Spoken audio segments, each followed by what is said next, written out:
What's going on, guys? Greg here. We're back with another video. I've been gone for about a week now. I had to go to a wedding on the other side of the country. It was about 40 hours of traveling round trip, which was crazy. So I've been back for a few days now, just trying to get work done and finish up anything I need to get done while I was gone. But while I was gone, we hit a new milestone for the channel. We have now 5,000 plus subscribers. So thank you guys so much for all the support. We got new content being uploaded a couple times a week, and I'm still working on getting you guys new content. Today we're doing something kind of new. I've done it before. Back in 2017, I used my first Civic to drive for Uber back at Penn State. I was a college kid at the time, and also being a college town with a big football school, the earnings were amazing. Like, I would drive for 6 to 8 hours straight without stopping because the money was so good. I think with the surge at the time, because that was their business model at the time, was they would have like a 2, 3, 4, 5 times the fare surge during high demand times. So being football season, we have people Ubering all over the place, from dorms to the campus, apartments to campus, campus to the football stadium. It was nuts. Like, I had people coming in and out for 5-minute rides paying me like 15, 20 bucks. Just for fun, I signed up to be a Lyft driver. So this is not going to obviously be my main source of income. I kind of just did this as a way to see how much you can earn in New York, in the suburbs, driving for Lyft or Uber. And I have never actually driven for Lyft before. I've only done Uber, so I want to give it a try. But for those of you who don't know about being a driver, I believe they take a 25% cut from the fare. Now, with gas prices being so high, I believe Lyft has updated the fares for the riders to help compensate for that. I bet nobody else in the world has ever used their LECTR to be a rideshare driver. So I'm not going to put these stickers on yet. If at all, I might just kind of just tape it on, because I don't want to stick this onto my car because it's an actual sticker. And it's gonna look weird having this on the car. I have my Lyft driver account fully set up. I've not done a ride yet. I guess to the rider, it would show that I have no rating. So hopefully we get a 5-star rating. 5 stars on the first ride. I'm gonna set up account now to be online for driving. And I have my Insta360 camera set up on the window right over here. And that's gonna allow me to basically shoot in loop mode every 3 minutes, to have basically a dash cam, because it's a 360 camera. I can shoot front and rear at the same time simultaneously with audio. I'm gonna turn on the Lyft app and let's see what happens.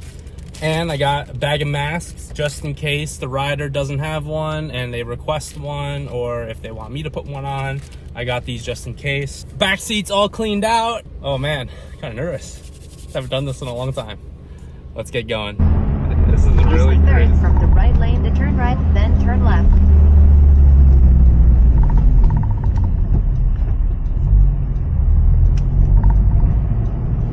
Turn left, then turn right.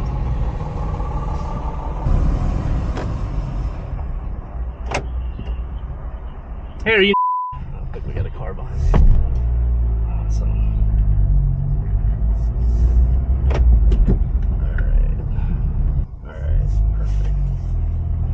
How you doing today? Good. I actually, you're my first ride ever. Yeah. I used to do Uber like several years ago, and figured I'd give this a shot. First 2 rides went very well, successful. No issues with the directions or the pickup or drop-offs.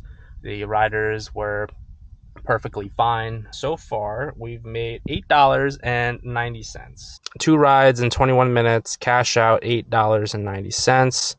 So my first ride today was at 9:23 a.m. I made $4.45 on that. Second ride was at 9:30. I made $4.45 on that. These aren't expensive rides at all. They're only like 5 minutes from pickup to drop off. Probably in gas, we maybe burned $1 in gas at most. It was pretty fun doing this too. So, I'm just getting the hang of it again, doing the whole rideshare thing. I'm in a new area. I'm not in a new area, like living wise, but I'm in a new area driving for rideshare wise. Just trying to gauge like how comfortable it is for the rider, because we're lowered. We got RAAA tires. They're loud. But so far, no complaints yet. Like I said, I'm not doing this for a full-time job. I'm just doing this literally for the experience, for the content, for the fun, just to see like how much you can actually make doing Lyft in my area. So my biggest fear so far is picking up a rider going really far away. Like, for example, I don't have a TLC license. In New York, you need to have a TLC license in order to do drives into the 5 boroughs of New York City. Let me rephrase. So you don't need a TLC to do a pickup in Westchester and drive into New York City and drop a person off. But you do need a TLC to do drives starting within New York City. So that's my biggest fear, is picking someone up around here, driving to New York City, like JFK Airport, for example. It's going to take me an hour at least to get there, sitting in traffic, easy pass, and all the expenses, just to not be able to do another drive in New York City. And then from my experience as a rider, like if I want to go to JFK Airport from Westchester County, where most drivers will ask you in advance, where are you heading to? Then if you say JFK, they could do one of two options. Either accept it, do the drive for you, no problem, or two, they'll cancel the ride on you because they don't want to go to JFK. So let's keep doing this a little bit more. I'm probably only going to do maybe 30 more minutes of this. Hopefully it's a quick ride, and then we're going to head back home because I got some meetings to get to at 11. I think it is 9:50 right now. So let's say do another half an hour and see where it takes us. But so far, so good. Fingers crossed. This is kind of fun. I mean, I'm probably the only Type R LE that's out there doing rideshare right now, which is crazy. But hey, this is fun. Let's keep going at it, and we'll see how the day turns out. I'm going to click go online. All right, we're online and we're looking for rides. So I'm just going to chill here for a little bit, get myself sorted out. I'm probably going to turn the AC on because it is getting hot, and I don't want my riders in the sun getting hot, because then I'm going to get a 1-star review. Anything below 5 stars is a 1-star, apparently. All right, guys. So I just finished my 3rd Lyft drive today. I've driven for Uber before, like I said. Lyft is a new software for me, and this is also a new city for me to be driving in for rideshare. I know the city pretty well, but you do, go to places where you've never been before, because it's, residential, businesses, whatnot. So you start to learn the roads, and it's good to know that because the app isn't always right. Generally it's correct, but sometimes a rider will request it and then it's too late for you to make a turn, or and then it adds time to the pickup. So it's good to know little shortcuts here and there that can save you time driving to the rider and also dropping off the rider too, because you can't always rely on the app. You kind of have to be street smart about it and know the area. Kind of like a taxi driver in New York City doesn't use a GPS. They remember the whole city, the numbers, the direction, the avenues, whatever. It's good skill to build and learn, is to know your location where you're driving. Be able to use the navigation and drive safely, because it's a distraction having that navigation on. So if you're constantly looking at the Navi and you're not paying attention to the roads, potholes, whatever, lights, stop signs, you're gonna run into problems. Luckily, I have a lot of experience using, my phone as a navigation tool, so I kind of keep it in my line of sight, kind of the corner of my eye, so I can just peek at it, every, 10, 20 seconds, whatever, if there's no turns. The second thing is you can make about 30 bucks an hour. So, I mean, that's on an off-peak time of the day. During peak season or peak hours, you can certainly make a lot more. I picked an off-peak time of the day because I don't care about the fares. Like, I'm just doing this for experimental reasons and for fun. It's crazy. So 3 rides, we made like 15 bucks, not including gas and all that. So not really making a lot of money, but I did it for the experience. Like I said, the app for Lyft is not all that great for the navigation wise. I'm trying to figure out a way that would allow me to use like Google or Apple Maps instead, because Apple Maps actually improved quite a bit with this iOS, whatever it's on now. Can either use that, or if there's a way to put the Lyft map onto my CarPlay, that's even better, but I don't think that exists yet. Courtesy, you know, when the rider gets in, be polite. You know, first of all, the first thing I always do is I confirm who they are. Because let's say John Doe is the person I'm picking up. I always say, "Hi, John," and then they'll be like, "Yes," and then they'll say usually my name as the driver, Greg, and then that way we know I'm picking up the right person. The worst thing you want to do is pick up someone that you're not supposed to be picking up, and that could lead to a lot of issues, especially for your personal safety, like picking up random people and you don't know who's who. They could have a weapon on them and they don't trust you, vice versa. So there's a lot of trust that you have to put into this program as far as vetting the drivers and the riders. The thing with the riders is it tells you their rating from previous drivers, how long they've been using the app as a rider. So it might be 1, 2, 3 years, depending how long ago their first ride was. Those are some ways that you can vet a rider before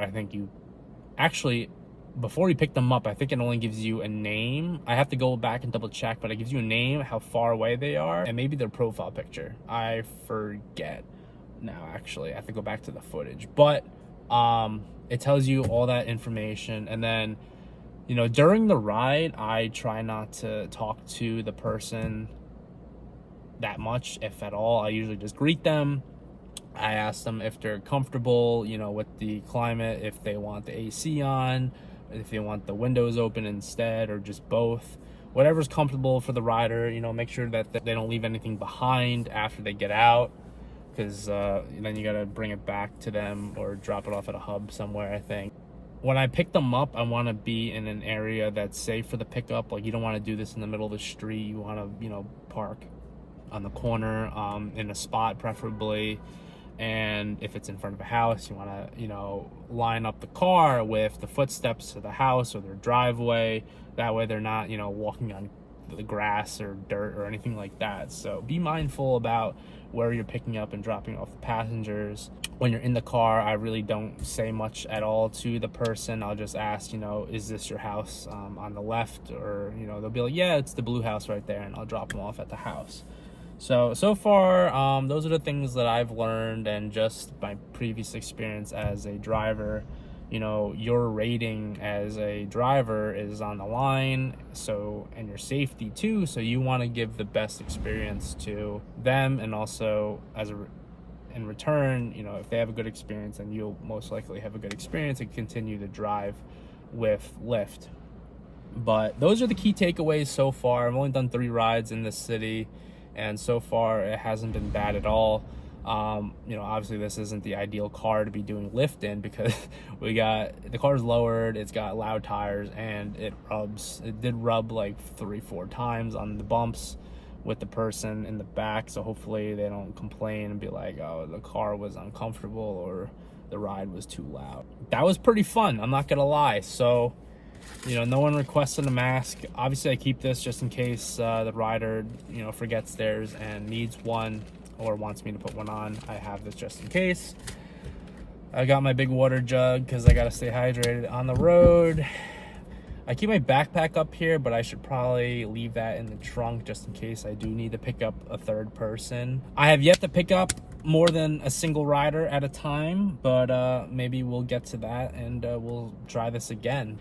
Anyways, I hope you guys enjoyed the video.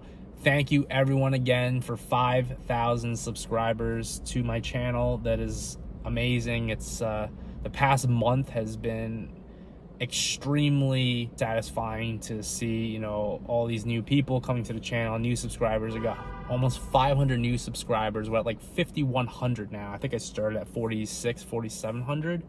But I know I have over 400 new subscribers in the past month. We have like close to 65,000 views in the past 28 days, all from new content.